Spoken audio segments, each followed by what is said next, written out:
பிதா, குமாரன், பரிசுத்த ஆவியின் நாமத்தினாலே இந்த சேனலை நாங்கள் தொடங்குகிறோம். கண்களை மூடி நான் ஜெபிப்போமா. பிரசனம் நாடி வந்தேன், உன் கிருபையினால் நோக்கிடுமே. ரத்தத்தால் என்னை கழுவிடுமே, பிள்ளையாய் என்னை மாத்திடுமே.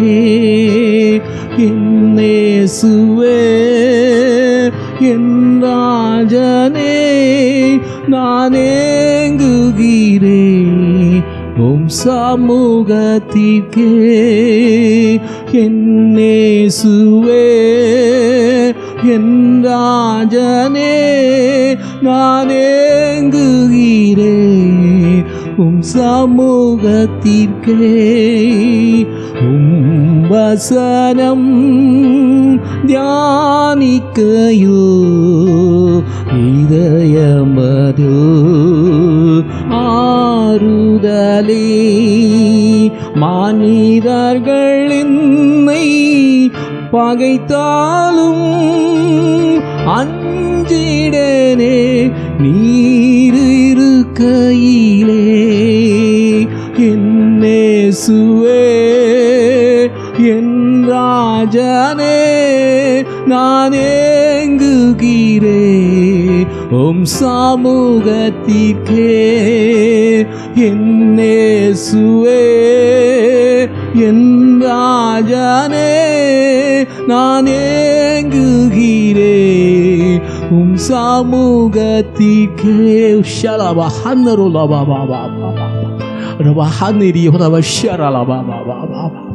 அன்றுவரே எமக்கு ஸ்தோத்திரையா. பரிசுத்த ஆவியானவரே, நீர் வந்ததுக்காக நன்றி.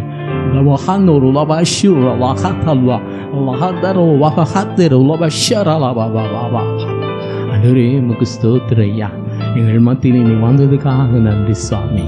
நாங்கள் செய்கிற இந்த சின்ன ஆராதனையும் இந்த வேத வாசிப்பையும் பிரசங்கத்தையும் நீர் ஆசீர்வதித்து அங்கீகரித்து தர வேண்டுமாய் உங்களுடைய பாதத்தில் நாங்கள் வாய்க்கிறோம் சுவாமி. ஆண்டவரே, நீங்கள் பேசுங்க, நாங்கள் ஒரு மூலையிலே நிற்கட்டும் சுவாமி. பரிசுத்த ஆவியானவரே, நீங்கள் பேசுங்க சுவாமி. அதை கேட்கிற ஒவ்வொரு பிள்ளைகளும் ஆண்டவரே மனம் திரும்பவும் ஏற்றுக்கொள்ளவும் ஒரு பெரிய விடுதலை பெறவும் ஆண்டவரின் கிருபை அளிக்க வேண்டுமா ஜெபிக்கிறேன் சுவாமி. உங்களுடைய கரத்திலே நாங்கள் ஒப்பிடுகிறோம் ஐயா. தொடக்கம் முதல் முடிவு பரியந்தம் தேவ பிரசன்னம் தேவனுடைய ஆளுகைக்குள் ஒப்பிடுகிறேன். இதுக்கு விரோதமாய் செயல்படுகிற எல்லா அந்தகார செயல்களையும், பிசாசின் ஆவிகளையும், மனுஷ ஆவிகளையும் காட்டுகிறேன் சுவாமி. தேவ பிரசன்னம், தேவனுடைய வல்லமை இதை பார்க்கிற ஒவ்வொரு மீதும் இறங்கட்டும் சுவாமி. உம் நாமம் மகிமைப்படட்டும். உமக்கே துதியும் கனமும் மகிமையும் செலுத்துகிறேன். இந்த ஜெபங்களை கர்த்தராகிய இயேசு கிறிஸ்துவின் மூலமாய் வேண்டிக் கொள்கிறோம் பிதாவே, ஆமென். அது முதல் லேசு மனம் திரும்புங்கள், பரலோக ராஜ்யம் சமயமாய் இருக்கிறது என்று பிரசங்கிக்க தொடங்கினார். கொஞ்சம் பேரை கொண்டாகிலும் அநேக பேரை கொண்டாகிலும் ரட்சிக்கிற இருப்பதினால் நமக்கு ஸ்தோத்திரம் சுவாமி. கூடாரத்துக்குள் வாசமாய் இருந்த பெண்களுக்குள் யாகைகளை கொண்டு சிசேராவை முறியெடுத்தீரே, அதனால் நமக்கு ஸ்தோத்திரம். எனக்கு ஜெயத்தை தருபவரே நமக்கு ஸ்தோத்திரம். தெபேராளை தாயாக எழும்ப பண்ணுகிறே ஸ்தோத்திரம். உனக்கு இருக்கிற பலத்தோடே போ என்று கிதியோனை அனுப்பினீரே நமக்கு ஸ்தோத்திரம். கர்த்தருடைய பட்டயம், கிதியோனின் பட்டயம் இருந்ததுக்காய் ஸ்தோத்திரம். ஒரே மனுஷனை முறியடிப்பது போல மீதியானை முறியடிக்க வைத்தீரே நமக்கு ஸ்தோத்திரம். ஒரு கழுதையின் தாடை எலும்பை கொண்டு சிம்சோன் 1000 பேரை முறியடிக்க செய்தீரே நமக்கு ஸ்தோத்திரம். இஸ்ரவேலின் தேவனாகிய கர்த்தருடைய செய்களின் கீழ் வந்ததால் மோவாபின் பெண்களாகிய ரூத்தையும் ஆசீர்வதித்து அவளுக்கு போவாசை கொடுத்திரே நமக்கு ஸ்தோத்திரம். அந்நாளின் விண்ணப்பத்திற்கு பதில் அளித்தவரே நமக்கு ஸ்தோத்திரம். இன்று நாம் தெரிந்து கொண்டப்பட்ட வசனம் அது குறிக்கப்பட்ட வார்த்தை வலை. மத்தேயு 13:47 வாசிக்கும் பொழுது, அன்றியும் பரலோக ராஜ்யம் கடலிலே போடப்பட்டு சகலவிதமான மீன்களை சேர்த்து வாரிக்கொள்ளும் வலைக்கு ஒப்பாயிருக்கிறது. அது வலைக்கு ஒப்பாயிருக்கிறது. எது? பரலோக ராஜ்யம் கடலில் போடப்பட்டு சகலவித மீன்களையும் சேர்த்து வாரிக்கொள்ளும் வலைக்கு ஒப்பாயிருக்கிறது. வலையை பற்றி நாம் உலக பிரமாண யோசிக்கும் பொழுது, வலை எப்படி போடுவார்கள் என்று நாம் யோசிக்கும் பொழுது, அது ஆழத்திலே போடுவார்கள், மீன் இருக்கும் இடத்திலே போடுவார்கள். வலை அடிப்பக்கத்தில் கனமானவைகளை வைப்பார்கள். அது எந்த இடத்தில் இருக்குது என்று தெரியும் வண்ணம் மிதவைகளை வைப்பார்கள், இல்லாவிட்டால் பிளாஸ்டிக் பால் வைப்பார்கள். கரையிலே இருந்து கயிற்றால் இழுப்பார்கள். வலை அப்படி இழுக்கும் பொழுது, வலை சேதப்படும் பொழுது, அந்த வலையை அதை சுத்தப்படுத்தி பழுது பார்த்து வைப்பார்கள். வலை மூலம் மீன்களை பிடிக்கலாம் ஒன்று. இன்னொன்று, தூண்டின் மூலம் மீன்களை பிடிக்கலாம். வலையிலே வித்தியாசம் உண்டு. சாதாரண வலை, ராட்சச வலை என்று சொல்லப்பட்டிருக்கிறது. இங்கு இந்த வசனத்தை வாசிக்கும் பொழுது என்ன ஆண்டவர் என்ன சொல்லுகிறார் என்று பார்ப்போமானால், மத்தேயு 13:48 வாசிப்போம். அது நிறைந்தபோது அதை கயிறினால் இழுத்து உட்கார்ந்து நல்லவைகளை கூடையில் சேர்த்து ஆகாதவைகளை எரிந்து போடுவார்கள். இப்படியே உலகத்தின் முடிவிலே நடக்கும். தேவ தூதர்கள் புறப்பட்டு நீதிமான்களின் நடுவிலிருந்து பொல்லாதவர்களை பிரிப்பார்கள் என்று சொல்ல, பிரித்து அவர்களை அக்கினி சூளையிலே போடுவார்கள், அங்கே அழுகையும் பற்கடிப்பும் உண்டாயிருக்கும் என்றார். மத்தேயு 4:18 வாசிக்கும் பொழுது, இயேசு கலிலேயா கடலோரமாய் நடந்து போகையில் மீன் பிடிக்குள்ளாய் இருந்த 2 சகோதரராகிய பேதுரு எனப்பட்ட சீமோனும் அவன் சகோதரன் அந்திரியாவும் கடலில் வாலைப்பட்டு இருக்கிற பொழுது அவர்களை கண்டு, என் பின்னே வாருங்கள், உங்களை மனுஷர் பிடிக்க ஆக்குவேன் என்றார். தேவன் மக்களை தேடி அலைகிறார், மீன்களை பிடிக்கும்படியாய், அதாவது ஆத்தும ஆதாயம் செய்யும்படியாய், மக்களுக்கு ஆண்டவர் பற்றி சொல்லும்படியாய் தேவன் அலைந்து திரிகிறார். நம்மை கூட இந்த வேளையிலே ஒரு வலையாய், நம்மை கூட ஒரு சுவிசேஷனாய், நம்மை கூட ஒரு ஆத்தும ஆதாயம் செய்யக்கூடிய ஒரு மகனாய் மாற ஆண்டவர் விரும்புகிறார். அவர் தேடி அலைகிறார். அப்படி அலையும் பொழுதுதான் பேதுருவை, சீமோனையும் அந்திரியாவையும் பார்க்கிறார். என் பின்னே வாருங்கள், உங்களை மனுஷர் பிரிக்கலாக்குவேன் என்றார். அவர் கேட்டவுடனே அவர்கள் எல்லாவற்றையும் விட்டு அவர்கள் கூட வந்தார்கள். ஏற்கனவே அவர்கள் சந்தித்திருந்தாலும், சீமோன் அந்திரேயா சந்தித்திருந்தாலும், ஆனாலும் அன்று ஆத்தும ஆதாயம் ஊழியத்திற்காக அன்றைய தினம் அழைத்தார். ஆண்டவர் நம்மை பார்த்து கூட கேட்கிறார், ஆத்தும ஆதாயம் செய்ய நீ வருவாயா?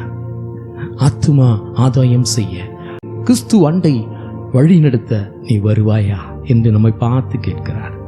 இது நம்ம என்ன பதில் சொல்ல போகிறோம்? அவர்கள் உடனே தன் வலையை விட்டு வந்தார்கள். நம்ம என்ன செய்ய போகிறோம்? யோசித்து பாருங்க. மனிதர்களை பிடிக்க நம்மை பயன்படுத்துவார். அவர்கள் வலைகள் மூலம் மீன்களை பிடித்தார்கள்.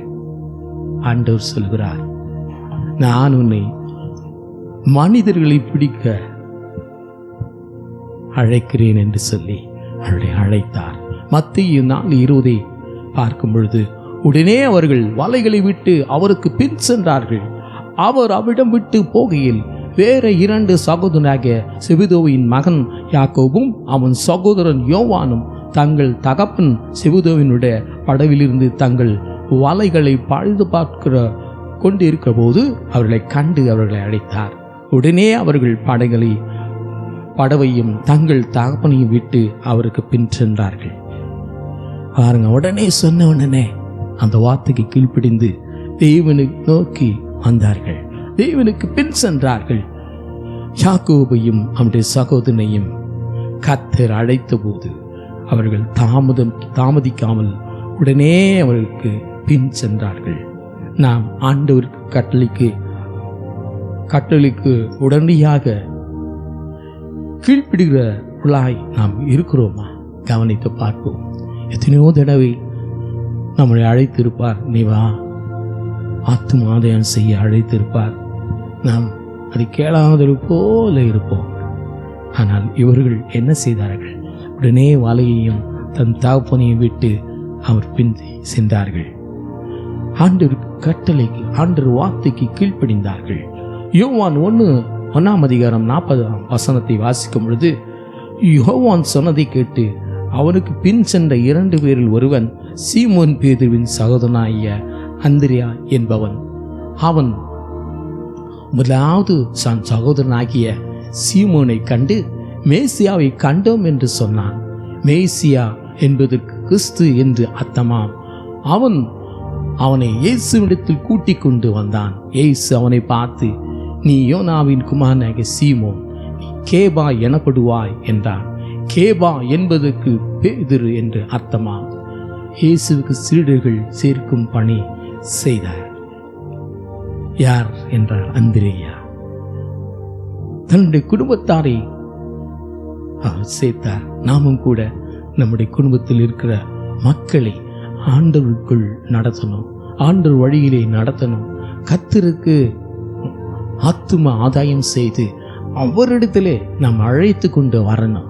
அதுதான் நம்முடைய வேலை. அதற்காகத்தான் ஆண்டவர் நம்மை அழைக்கிறார். அந்த காலத்திலே சீஷர்களை அழைத்தார், ஆத்தும ஆதாயம் செய்வதற்காக அழைத்தார். அவர்கள் உடனே வந்தார்கள். அது மாத்திரமல்ல, கூட அந்த குடும்பத்தாரையும் சகோதரனையும் கூட்டிக் கொண்டு வந்தார்கள். அப்படிப்பட்ட ஒரு ஆத்துமா ஆரத்தோடு நாம் இருக்க வேண்டும். லூக்கா 5:4 பார்க்கும் பொழுது, அவர்கள் போதகம் பண்ணி முடித்த பின் சீமோனை நோக்கி ஆழத்திலே தள்ளி கொண்டு போய் மீன் பிடிக்கும்படி உங்கள் வலைகளை போடுங்கள் என்றார். அதற்கு சீமோன், ஐயரே, முழுதும் நாங்கள் பிரயாசப்பட்டு ஒன்றும் அகப்படவில்லை, ஆகிலும் உம்முடைய வார்த்தையின்படி வலையை போடுகிறோம் என்றார். அந்தபடியே அவர்கள் செய்து தங்கள் வலைகள் கிழிந்து போகத்தக்கதாக மிகுதியான மீன்களை பிடித்தார்கள்.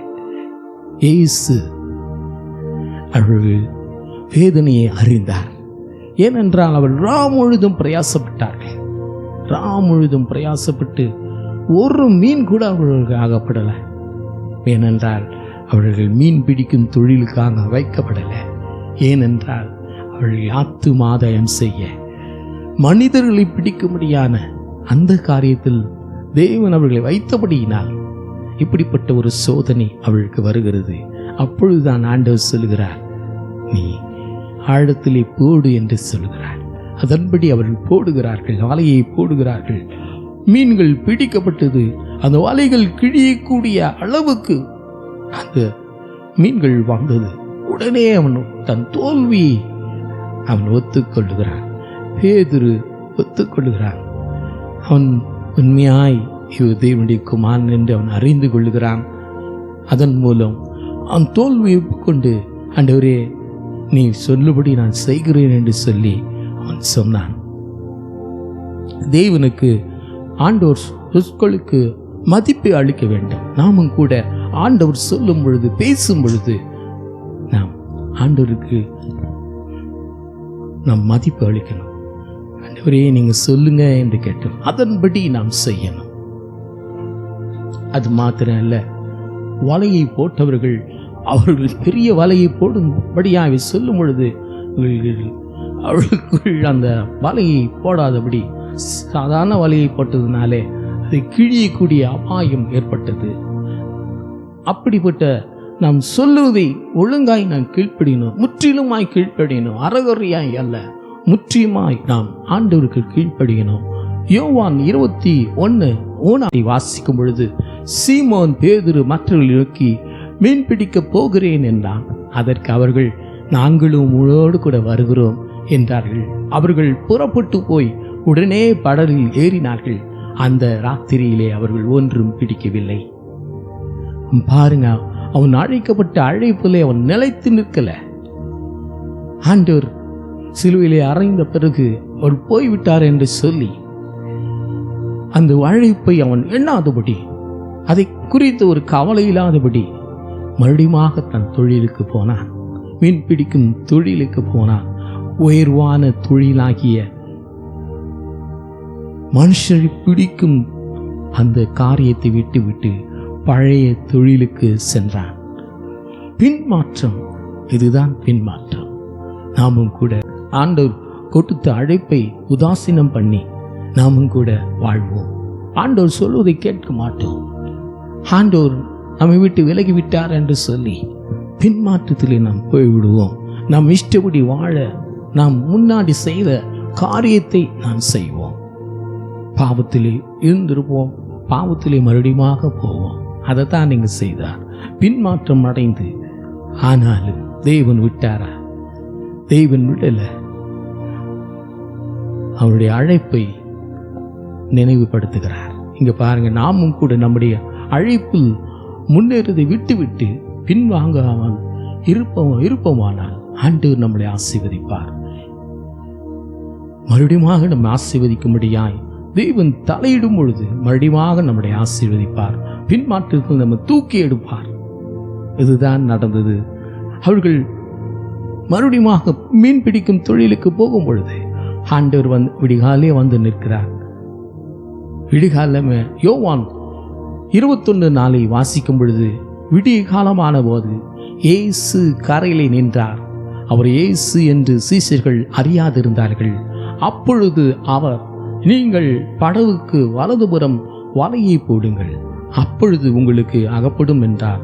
அப்படியே அவர்கள் போட்டு திரளான மீன்கள் அகப்பட்டதினால் அவர்கள் இழுக்க மாட்டாதிருந்தார்கள். பாருங்க, தேவன் அவர்களை ஏதாவது பண்ணியிருக்கலாம். இப்படி போயிட்டாங்களே என்று சொல்லி கோவப்பட்டு ஏதாவது பண்ணிருக்கலாம். அப்படி பண்ணல. அவளுக்கு ஆலோசனை சொல்கிறார். நீ வலதுபுறமாய் வலையை போடு என்று சொல்கிறார். நமக்கு கூட ஆண்டவர் ஆலோசனை சொல்லுவார். நாம் வழி தப்பி போகும் பொழுது, இடம் மாறி போகும் பொழுது, பின் மாற்றம் அடையும் பொழுது ஆண்டவர் மற்றவர்கள் மூலம் வந்து ஆலோசனை சொல்வார்.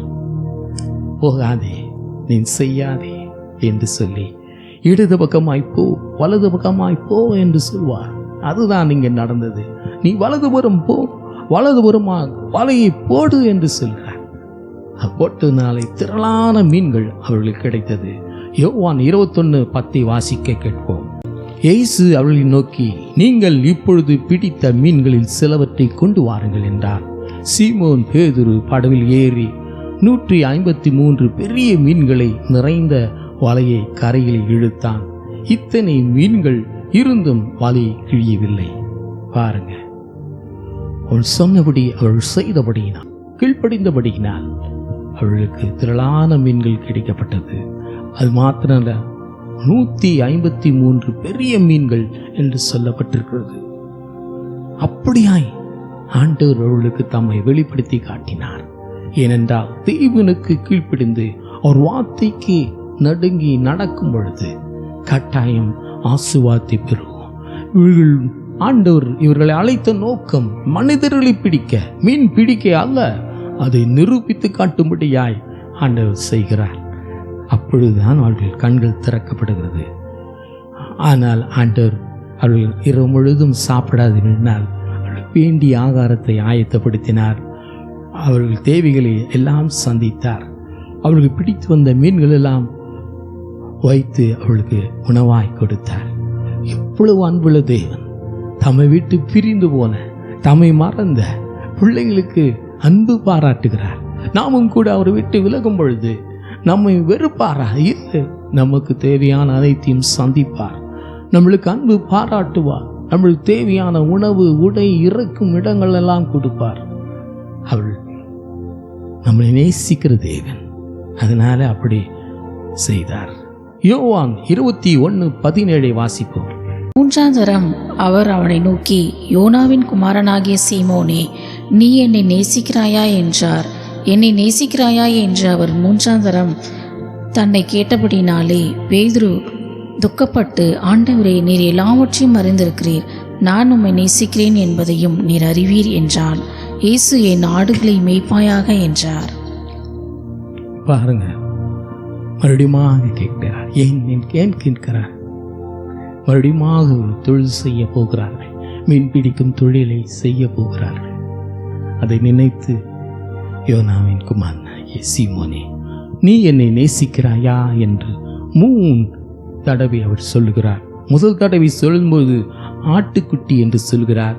2ஆம் தடவை சொல்லும்போது ஆடுகளை மேய்ப்பாயாக என்று சொல்லப்படும். 3ஆம் தடவும் சொல்லும் பொழுது ஆடுகளை மேய்ப்பாயாக என்று சொல்லுகிறார். தேவன் இருளை தெரிந்து கொள்ள நோக்கம் ஆடுகளை மேய்க்க, அதாவது ஆத்துமாக்களை ஆண்டவர்கள் நடத்தி அவர்களுக்கு மேய்ப்பனாய் இருக்கும்படியாய் இவர்களை நியமித்தார். ஆனால் இவர்களோ மறுபடியும் அந்த மீன் பிடிக்கும் தொழிலையே நாடி போனார்கள். அதுதான் அவள் கேட்கிறார். அது மாத்திரம் இல்லை, பேதுரு 3 முறை மறுதளித்தான். அதனாலே 3 முறை அவரை கேட்கிறார், என்னை நேசிக்கிறாயா என்று கேட்கிறார். நாமும் கூட ஆண்டவர் மறுதளிக்க காரியம் நிகழ்ந்திருக்கும். நம்மை பார்த்து கேட்பார், நீ இதை நேசிக்கிறாயா என்று கேட்பார். இப்பொழுதும் கேட்கிறார், நீர் என்னை நேசிக்கிறாயா, நீ என்னை நேசிக்கிறாயா. அநேக ஆடுகள் வழி தப்பி போய்கொண்டிருக்கிறதே, அவளுக்கு மேய்ப்பனாய் நீ வரமாட்டாயா என்று சொல்லி அன்று பேதுருவை கூப்பிட்ட தேவன் இன்று நம்மளை பார்த்தும் கேட்கிறார். நாம் என்ன செய்ய போகிறோம்? என்ன பதில் செய்ய போகிறோம்? நம்மை பார்த்து என் ஊழியத்தை செய் என்று கர்த்தர் அழைக்கிறார். அவருக்கு பணி செய்யும் ஆத்துமாக்களை அவர் அண்டை நடத்தவும், அவரது வசனத்தை மற்றவர்களுக்கு அறிவிக்கவும் முன் வருவோமா? வசனத்தை அறிவித்து ஆத்துமாக்களை ஆண்டவர் சமூகத்திலே கொண்டு வருவோமா? அதைத்தான் ஆண்டவர் கேட்கிறார். நீ என்னை நேசிக்கிறாயா? பேதுருவை பார்த்து கேட்கிறார். இன்னொரு ஓமையை பார்க்கும் பொழுது, பரலோக ராஜ்யம் தன் குமாரனுக்கு கல்யாணம் செய்த ராஜாவுக்கு ஒப்பாயிருக்கிறது. மத்தேயு 22:3 வாசிப்போம். அழைக்கப்பட்டவர்கள் கல்யாணத்துக்கு வர சொல்லும்படி அவன் தன் ஊழியக்காரை அனுப்பினான். அவர்களோ வர மனதில்லாதிருந்தார்கள். நம்மை கூட ஆண்டவர் அழைப்பார், வாங்க என்று சொல்லி அழைப்பார். அவர் ஊழியத்துக்காக அழைப்பார், அவருடைய காரியங்களுக்காக நம்ம அழைப்பார். நம் சாக்கு போக்க சொல்லி, எனக்கு வேலை இருக்கிறது, எனக்கு கல்யாணம் பண்ண போகிறார்கள், எனக்கு இன்றுதான் ஒரு வீடு கட்டி இருக்கிறோம் என்று சொல்லி உலகமான காரியத்தை குறித்து நாம் யோசித்து ஆண்டவர் அழைப்பை மறுதளிப்போம். அதுதான் அந்த நிகழ்வு காட்டுகிறது. கர்த்தரின் அழைப்பை ஏற்றுக்கொள்ளாத யூதர்கள், உண்மையான ரட்சிப்பை பெற்று கொள்ளாத பாரம்பரிய வழிபாடுகள் சடங்காச்சாரங்கள் கொண்டவர்களை குறிக்கிறது. இவர்கள் பரலோக ராஜ்யம் செல்ல முடியாது என்பதை கர்த்தர் கூறுகிறார். மீண்டும் மீண்டும் அழைப்பை அலட்சியம் செய்தால் இறுதியில் வருந்த வேண்டியதாயிருக்கும். அழைக்கும் பொழுது வராதனாலே அவருக்கு கோபம் வருகிறது. அவர் என்ன சொல்கிறார்? அப்பொழுது அவன் தன் ஊழியக்காரனை நோக்கி, கல்யாண விருந்து ஆயத்தமாயிருக்கிறது, அழைக்கப்பட்டவர்களோ அதற்கு அபாத்திரமாய் போனார்கள். ஆகியால் நீங்கள் வழி சந்தலியிலும் போய் காணப்படுகிற யாவரையும் கல்யாணத்துக்கு அழைக்கொண்டு வாருங்கள் என்றார். அந்த ஊழியக்காரன் புறப்பட்டு வழியிலே தாங்கள் கண்ட நல்லவர்கள் பொல்லார்கள் யாவரையும் கூட்டிக் கொண்டு வந்தார்கள். கல்யாண சாலை விருந்தாளியால் நிறைந்திருந்தது. அப்படி நிறைந்திருக்கும் பொழுது உள்ளே வந்து பார்க்கிறார். சிநேகிதனே, நீ கல்யாண வஸ்திரம் இல்லாதவனாய் இங்கே எப்படி வந்தாய் என்று கேட்டான். அதற்கு அவன் பேசாமல் இருந்தான். அதாவது ஆண்டவர் ராஜ்யத்துக்குள் நாம் பிரவேசிக்க வேண்டுமானால் ரட்சிப்பின் வஸ்திரம் நமக்கு இருக்கணும். மத்தேயு 22:13 வாசிக்க கேட்போம். அப்பொழுது ராஜா பணிவிடைக்காரரை நோக்கி, இவனை கையும் காலும் கட்டி கொண்டு போய் அழுகையும் பற்கடிப்பும் உண்டாயிருக்கிற புறம்பான இருளிலே போடுங்கள் என்றான். அதுதான் அந்த ரட்சிப்பின் வஸ்திரம் இல்லாதனாலே நமக்கும் அப்படியாய் நிகழும். அந்த பரலோக ராஜ்யத்துக்குள் பிரவேசிக்க முடியாது. ரட்சிப்பின் வஸ்திரம் இருந்தால்தான், ரட்சிக்கப்பட்டு அபிஷேகம் பெற்று ஞானஸ்தானம் பெற்று பரிசுத்தமான வாழ்க்கை வாழ்ந்து கடைசி முடிவு வரைந்தும் நிலைத்திருந்தால்தான் அந்த பரலோக ராஜ்யத்துக்கு நாம் செல்ல முடியும். அதுபோல இது புதிதாய் வந்தவர்கள் இங்க வெளியே போய் எல்லாரையும் கூப்பிடு என்று சொன்னாரே, எல்லாரையும் அழைத்து கொண்டு வந்தார்கள். அதே மாதிரி எல்லாரையும் அழைக்கும் பொழுது அதிலே சில பேர் வேலைக்காக ஆண்டவர் தேடி வருவார்கள், சில பேர் திருமணத்துக்காக ஆண்டவர் தேடி வருவார்கள், சில பேர் மற்ற காரியங்களுக்காக ஆண்டவர் தேடி வருவார்கள். ஆனால் உண்மையான அன்பு இருக்காது, உண்மையான ரட்சிப்பு இருக்காது. அவர்கள் ஆவியிலே பிறந்திருக்க மாட்டார்கள், ஞானஸ்தானம் பெற்றிருக்க மாட்டார்கள். உண்மையான தேவனுடைய அன்பு அவருக்குள் இருக்காது. அவர்கள் மனம் திரும்பி பரிசுத்தமான வாழ்க்கை வாழ்ந்தாதான் அந்த பரலோக ராஜ்யத்துக்கு செல்ல முடியும். அவர்கள் அப்படியே இருப்பார்களானால் கட்டாயம் போக முடியாது. மத்தேயு 17:27 வாசிக்க கேட்போம். ஆகிலும் நாம் அவர்களுக்கு இடரலாயிராதபடிக்கு நீ கடலுக்கு போய் தூண்டில் போட்டு முதலாவது அகப்படுகிற மீனை பிடித்து அதன் வாயை திறந்து பார். ஒரு வெள்ளிப்பணத்தை காண்பாய். அதை எடுத்து எனக்காகவும் உனக்காகவும் அவர்களிடத்திலே கொடு என்றார்.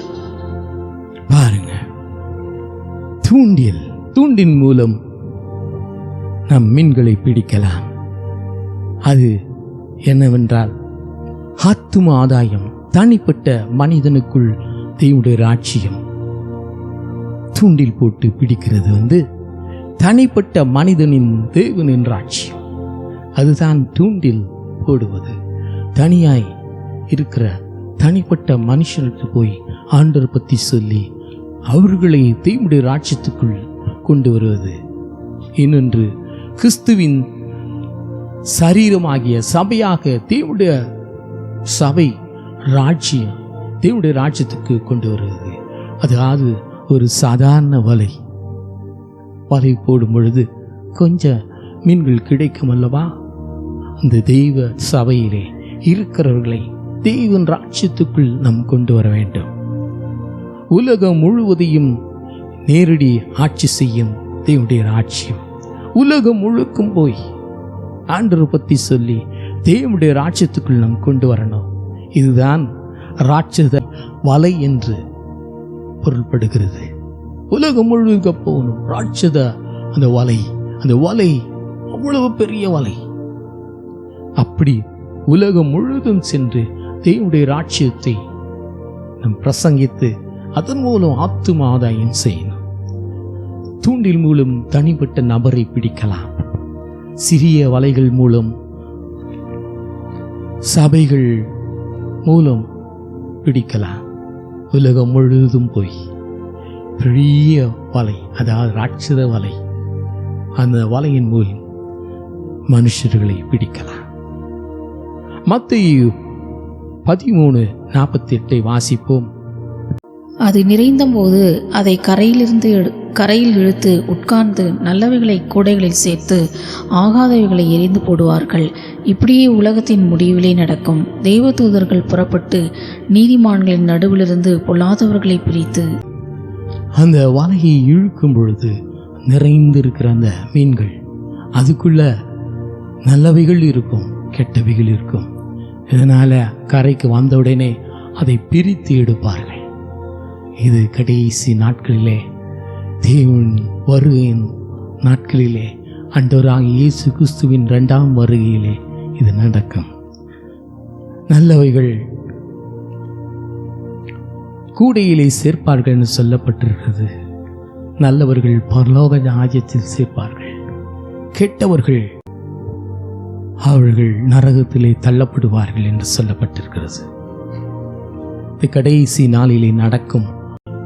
இதோ ஜல்லடையினால் சலித்து தரிக்கிறது போல் இஸ்ரவேல் வம்சத்தாரை எல்லா ஜாதிகளுக்கும் சலித்து தரிக்கும்படி நான் கட்டளையிடுவேன். ஆனாலும் ஒரு கோதுமை மணியும் தரையிலே விழாது. தீங்கு எங்களை அணுகுவதும் இல்லை, எங்களுக்கு நேரிடுவதும் இல்லை என்று என் ஜனத்தில் சொல்லுகிற பாவிகள் எல்லோரும் பட்டயத்தினால் சாவார்கள், சல்லலினாலே சலிப்பார்கள் என்று சொல்லப்பட்டிருக்கிறது. நல்லவர்கள் பொல்லாதவர்கள் வித்தியாசத்தை காணும்படியாய் ஜல்லலை வைத்து சலிப்பார்கள் என்று சொல்லப்பட்டிருக்கிறது. பெருமை பாராட்டுகிறவர்கள் பாவிகளாகிய அவர்கள் எங்களை ஒன்றும் பண்ண முடியாது என்று சொல்லுகிறவர்கள் தேவன் பிரித்தெடுப்பார். இது கடைசி நாட்களிலே நடக்கும். பாவமுள்ள எந்த அரசும் கர்த்தருக்கு விரோதமாய் இருக்கிறார்கள். பாவத்தின் காரணம் அழிவு வரும். அதிலும் கர்த்தர் தமது மக்களின் ஒரு பகுதியினை காப்பார். பாவத்தினாலே ஜனங்களுக்கு அழிவு வரும். அப்படி வரும் பொழுது தேவனுடைய பிள்ளையை, தம்முடைய பிள்ளையை அவர் பாதுகாப்பார். அதுதான் கடைசி நாட்களிலே நடக்கும். சகரியா 13ஆம் அதிகாரம் 8ஆம் வசனத்தை வாசிக்கும் பொழுது தேசமெங்கும் சம்பவிக்கும் காரியம் என்னவென்றால், அதில் இருக்கிற 2 பங்கு மனுஷர்கள் சங்கரிக்கப்பட்டு மாண்டு போவார்கள், 3ஆம் பங்கு அதில் மீந்திருப்பார்கள். சகரியா 13:9 வாசிக்கும் பொழுது அந்த 3ஆம் பங்கை நான் ஆக்கினிக்குட் பண்ணி வெள்ளியை உருக்குறது போல அவர்கள் உருக்கி பொன்னை புடமுறது போல அவர்களை புடமிடுவேன். அவர்கள் நாமத்தை தொழுது கூறுவார்கள், நான் அவர்கள் விண்ணப்பத்தை கேட்பேன். இது என் ஜனம் என்று நான் சொல்லுவேன், கர்த்தர் என் தேவன் என்று அவர்கள் சொல்வார்கள். தேவன் தம்முடைய பிள்ளைகளை புடமிடுவார் என்று சொல்லப்பட்டிருக்கு. உபத்திரங்கள் வரும், கஷ்டங்கள் வரும், அவர்களை புடமிட்டு ஒரு பொன்னை போல மாற்றுவார். வெள்ளியை புடமிட்டு அதில் உள்ள அசுத்தங்கள் எல்லாம் நீக்கப்பட்டு அவர்கள் பரிசுத்தமான வாழ்க்கை அவர்கள் தொடங்குவார்கள்.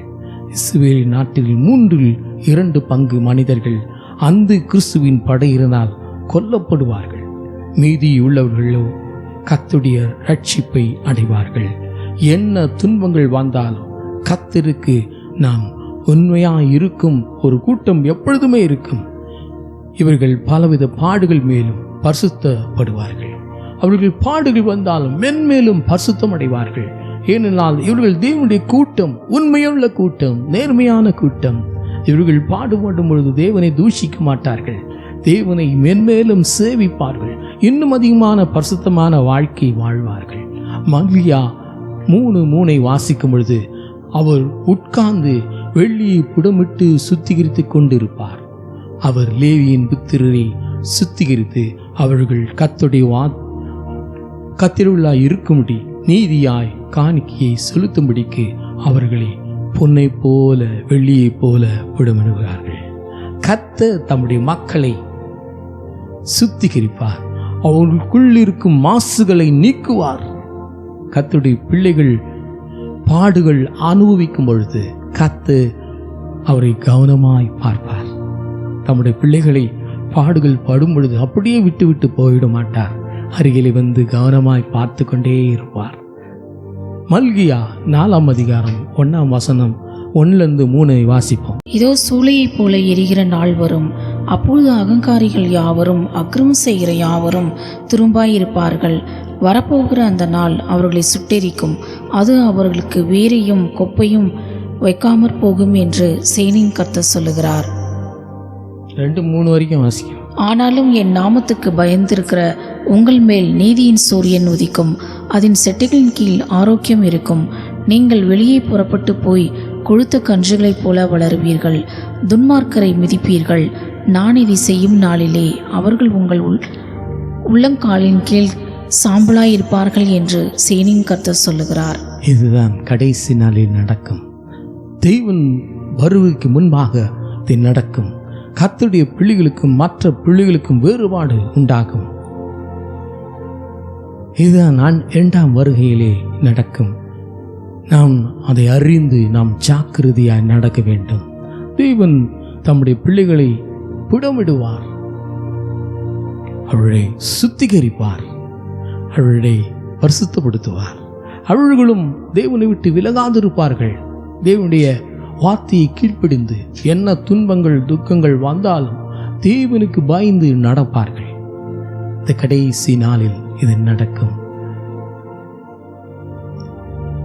எசேக்கியேல் 34:15 வாசிக்கும் பொழுது, என் ஆடுகளை நான் மேய்த்து அவைகளை நான் மடக்குவேன் என்று கர்த்தராகிய ஆண்டவர் சொல்கிறார். என் மந்தையே, கர்த்தராகிய ஆண்டவர் சொல்லுகிறது என்னவென்றால், இதோ ஆட்டுக்கடாக்களுக்கும் வெள்ளாட்டு கடாக்களுக்கும் நான் நியாயம் தீர்ப்பேன் என்று சொல்கிறார். தேவனுடைய பிள்ளைகளுக்கு மற்ற பிள்ளைகளுக்கும் வித்தியாசம் உண்டு. அவர் நியாயம் தீர்ப்பார். ஆண்டவர் தம்முடைய பிள்ளைகளையும் மற்றவர்களையும் நியாயம் தீர்ப்பார். நான் செய்வேன், அவர்களை சும்மா விட மாட்டேன் என்று சொல்கிறார். எசேக்கியா 20:32 வாசிக்கும் பொழுது, மரத்துக்கும் கல்லுக்கும் ஆராதனை செய்து அஞ்ஞானிகளைப் போலவும் தேசத்து ஜனங்களை ஜாதிகளைப் போலவும் இருப்போம் என்று சொல்லுகிறீர்களே, உங்கள் மனதில் எழும்புகிற இந்த நினைவின்படி ஆவதே இல்லை. என்ன பண்ணாங்க? மரத்துக்கும் கல்லுக்கும் ஆராதனை செய்து நாங்கள் தேசத்தின் ஜாதிகள் மேலும் இருப்போம் என்று சொல்லுகிறீர்களே, உங்கள் மனதில் எழும்புகிற இந்த நினைவின்படி ஆவதில்லை என்று சொல்லுகிறார்.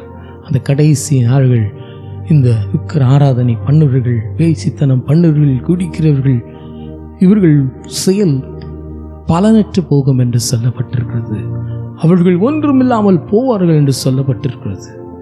2 கொரிந்தியர் 5:10 வாசிக்கும் பொழுது, ஏனென்றால் சரீரத்தின் அவனவன் செய்த நன்மைக்காவது தீமைக்காவது தக்க பலனை அடையும்படிக்கு நாம் எல்லோரும் கிறிஸ்துவின் நியாயஸ்தானத்துக்கு முன்பாக வெளிப்பட வேண்டும். நாம் செய்கிற செயலுக்கு, சரீரம் செய்த செயலுக்கு நியாயம் தீர்ப்பு உண்டு என்று சொல்லப்பட்டிருக்கிறது. நாம் என்னென்ன செய்கிறோம், என்னென்ன கேடான காரியங்கள் செய்கிறோம், எல்லாவற்றுக்கும் நியாயம் தீர்ப்பு உண்டு. ரோமர் 14:10 வாசிக்கும் பொழுது, இப்படி இருக்க உன் சகோதரனை குற்றவாளி என்று நீ தீர்க்கிறது என்ன? நீ உன் சகோதரனை அற்பமாய் எண்ணுகிறது என்ன? நாம் எல்லோரும் கிறிஸ்துவின் நியாயஸ்தானத்துக்கு முன்பாக நிற்போம் என்று சொல்லப்பட்டிருக்கிறது. தேவனுக்கு முன்பாக நாம் நிற்க வேண்டும். அதனால் ஜாக்கிரதையாய் நாம் இருக்க வேண்டும். கொலோசியர் 3:9-10 வாசிப்போம். ஒருவருக்கொருவர் பொய் சொல்லாதிருங்கள்.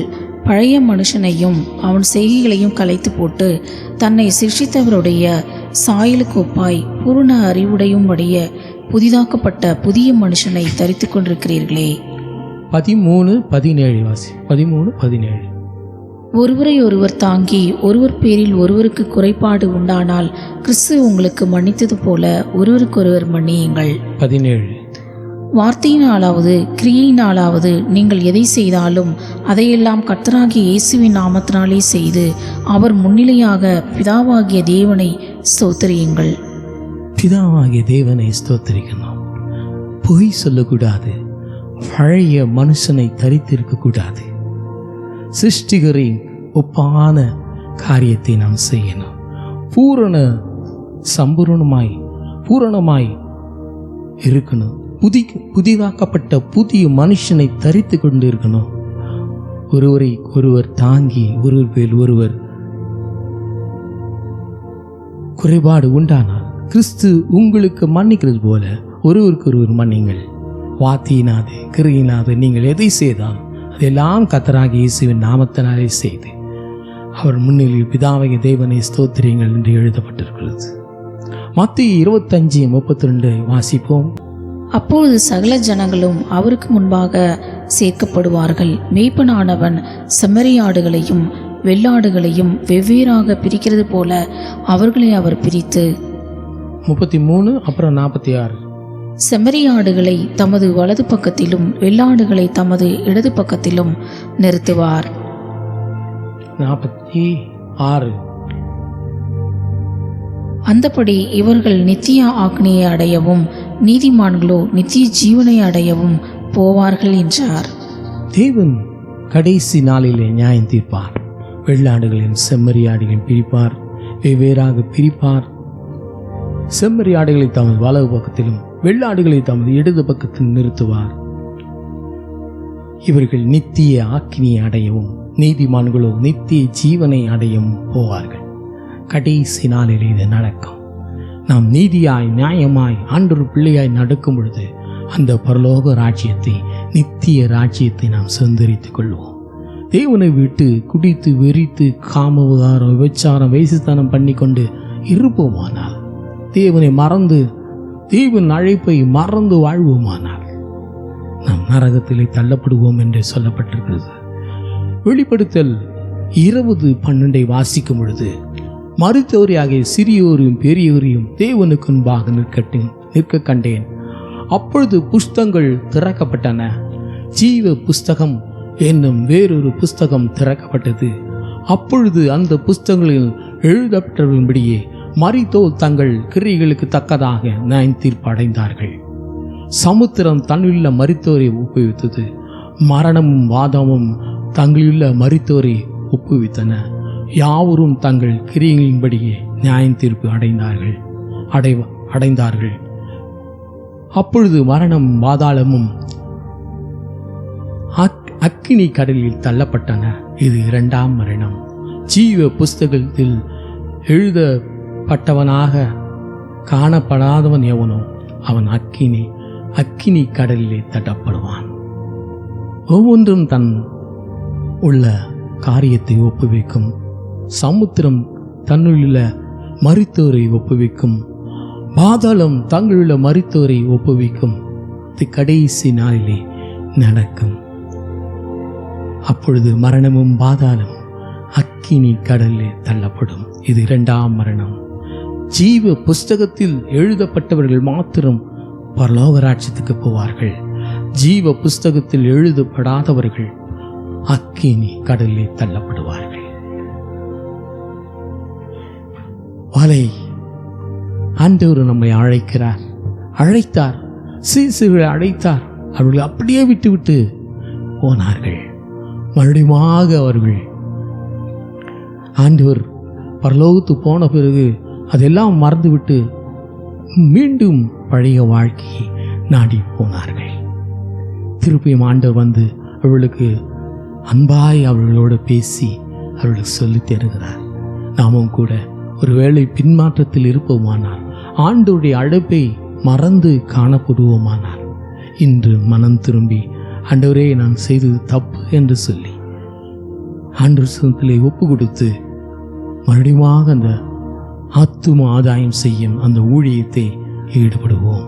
அது மாத்திரமல்ல, நல்லவைகள் கெட்டவைகள் என்று பிரித்தெடுத்தார்கள். மீன்களிலே நல்லவைகள் கெட்டவைகள் என்று பிரித்தெடுப்பார்கள். அது நடக்கப் போகிறது.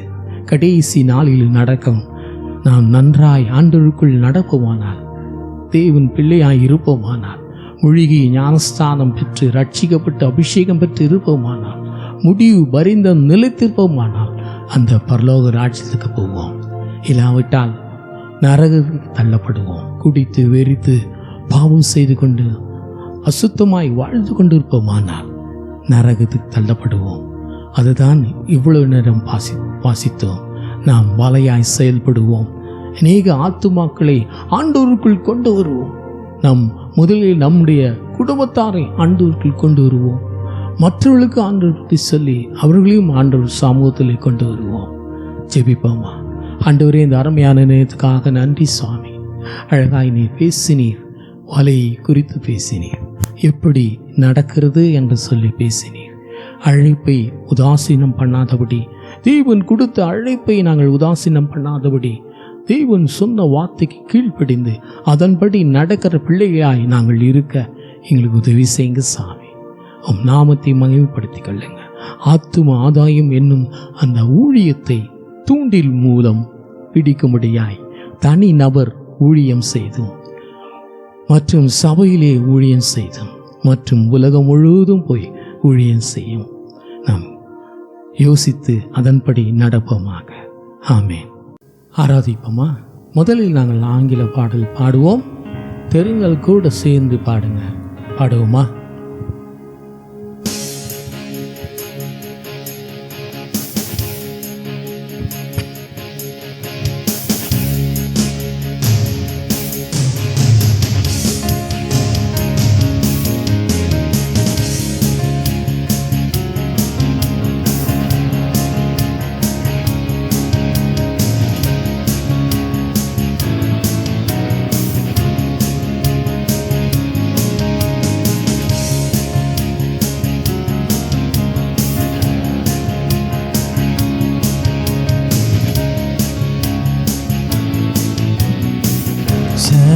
Celebrate Jesus, celebrate. Celebrate Jesus, celebrate. Celebrate Jesus, celebrate.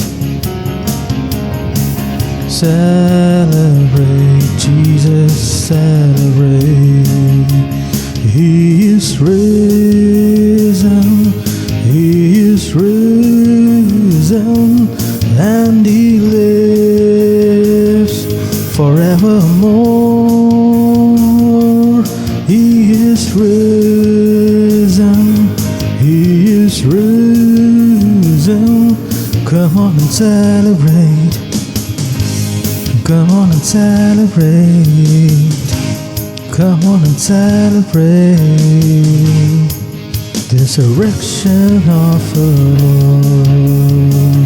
Celebrate Jesus, celebrate. Celebrate Jesus, celebrate. Celebrate Jesus, celebrate. Celebrate Jesus, celebrate. He is risen, He is risen, and He lives forevermore. He is risen, He is risen. Come on and celebrate. Come on and celebrate. Come on and celebrate the resurrection of the Lord. இந்த பாடல் இப்படியாய் சொல்கிறது. கிருபை இதே, தேவ கிருபை இதே, ஆறுயிர் அன்பராய் எங்களுடனே எத்தனையோ பரிசுத்தர்கள் மறைந்தே, அன்பின் அகலம் நீளம் உயரம். பாடுவோமா?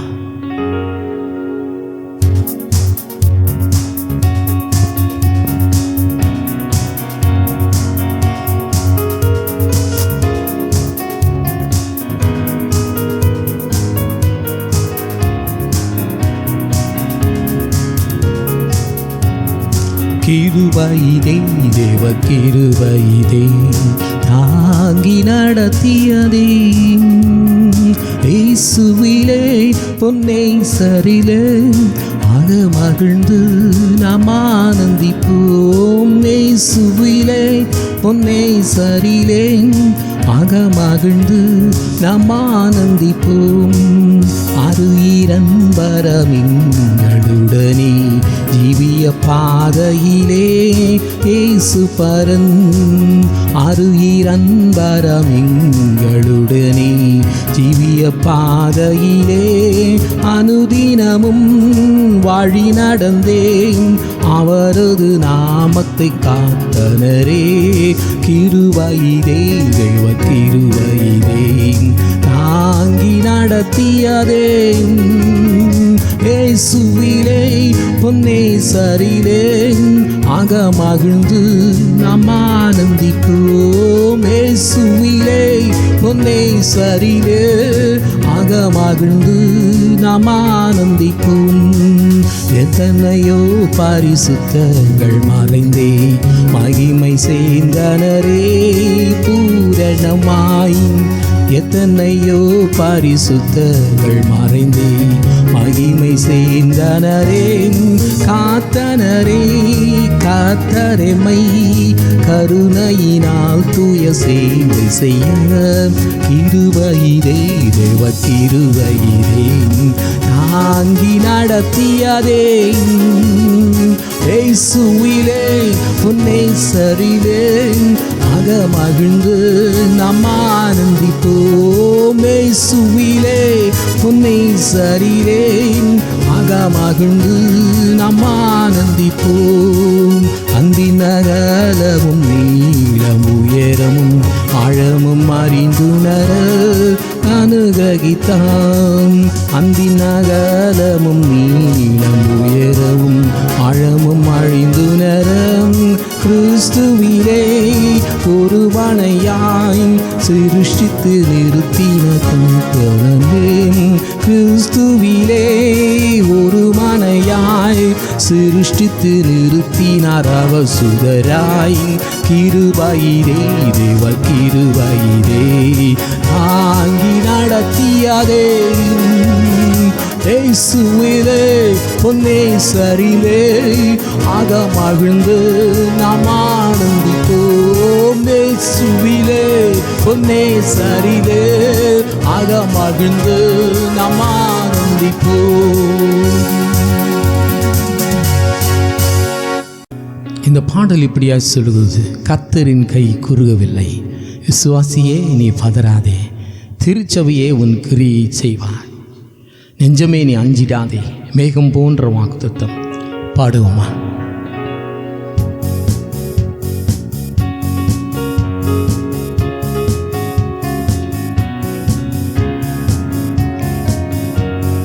கர்த்தரின் கை குறுகவில்லை, கர்த்தரின் வாக்கு மாறிடாதே, சூத்தர்களாய் மாறிடவே சுதனருள் புரிந்தனரே.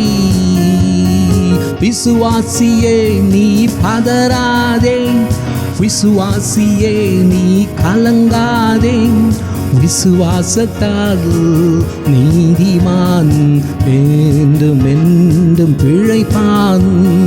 விசுவாசத்தால் நீதிமான் என்றும் என்றும் பிழைப்பான். திருச்சபையே கிரியை செய்வார், திவ்ய அன்பில் பெருகிடுவாய். திருச்சபையே கிரியை செய்வாய், திவ்ய அன்பில் பெருகிடுவாய். தலைமுறையாய் தலைமுறையாய் தழைத்திட அருள் புரிவாய். விசுவாசியே நீ பலராதே, விசுவாசியே நீ கலங்காதே, விசுவாசத்தால் நீதிமான் என்றும் என்றும் பிழைப்பான். விசுவாசத்தால் நீதிமான் என்றும் என்றும் பிழைப்பான். நெஞ்சமே நீ அஞ்சிடாதே, தஞ்சமேசு உன் அரனே.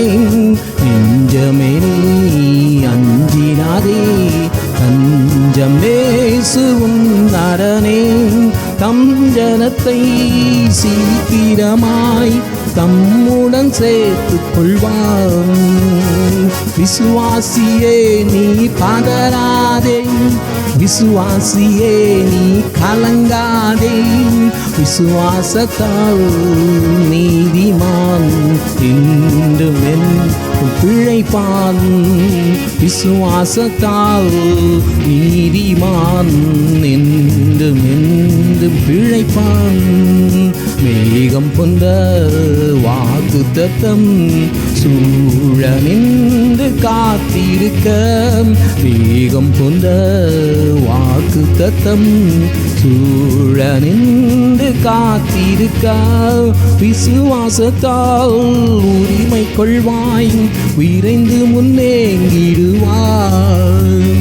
விசுவாசியே நீ பதறாதே, விசுவாசியே நீ கலங்காதே, விசுவாசத்தால் நீதிமான் என்றும் என்றும் பிழைப்பான். விசுவாசத்தால் நீதிமான் என்றும் என்றும் பிழைப்பான்.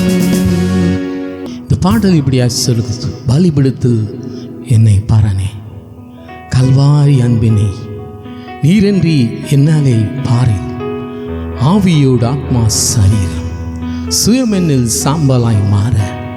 பாடுவோமா?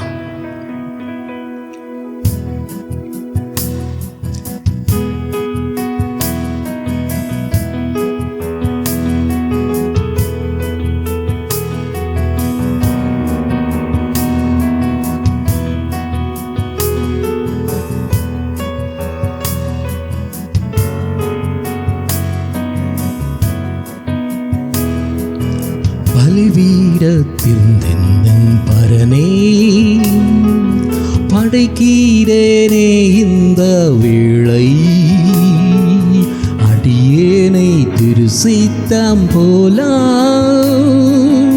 ஆண்டு நடத்தீருவே, அடியேனை திருசித்தம் போல ஆண்டு நடத்தீருவே. கல்வாரியும் அன்பினைய கண்டு விரைந்தோடி வந்தேன், கழுவும் திருரத்தாலே கரை நீங்க இருதயத்தை, கழுவும் திருரத்தாலே கரை நீங்க இருதயத்தை, நீரன்றி என்னாலே பாரில் ஏதும் நான் செய்திட இயலே, சேர்த்தீரே வழுவாது என்னை காத்து மக்காய் நிறுத்தி, கல்வாரியில் அன்பினைய கண்டு விரைன் ஓடி வந்தேன், கழுவும் திருரத்தாலே கரை நீங்க இருதயத்தை, ஆவியோடு ஆத்மா சரீரம் அன்பாரே உமக்கென்று தந்தேன், ஆலயமாக்கிய இப்போ ஆசீர்வதித்தருளும். கல்வாரியில் அன்பினைய கண்டு விரைந்தோடி வந்தேன், கழுவும் திருரத்தாலே நீங்க இருதயத்தை, சுயமென்னில் சாம்பலாய் மாற சுத்தாவியே ஆனல் ஓட்டும், ஜெயப்பெற்று மாமீசன் சாக தேவாருள் செய்குவே. கல்வாரியில் அன்பினைய கண்டு விரைன் ஓடி வந்தேன், கழுவும் திருரத்தாலே கரை நீங்க இருதயத்தை, கழுவும் திருரத்தாலே கரை நீங்க இருதயத்தை. ஜெபிப்போமா? ஆண்டவரே, இந்த அருமையான நேரத்துக்காக ஸ்தோத்திரம் சுவாமி. வாழைகளை குறித்து நீ பேசுனீங்க சுவாமி, அழைப்பை குறித்து பேசினீங்க சாமி, ஆத்தும ஆதாய குறித்து நீங்கள் பேசினீங்க சாமி. பின்மாற்றத்திலே போகாதபடி பரிசுத்தமான வாழ்க்கை வாழ்ந்து அந்த அழைப்பை உணர்ந்து அதன்படி செயல்படும்படியாய் நீங்கள் பேசினீங்க சாமி.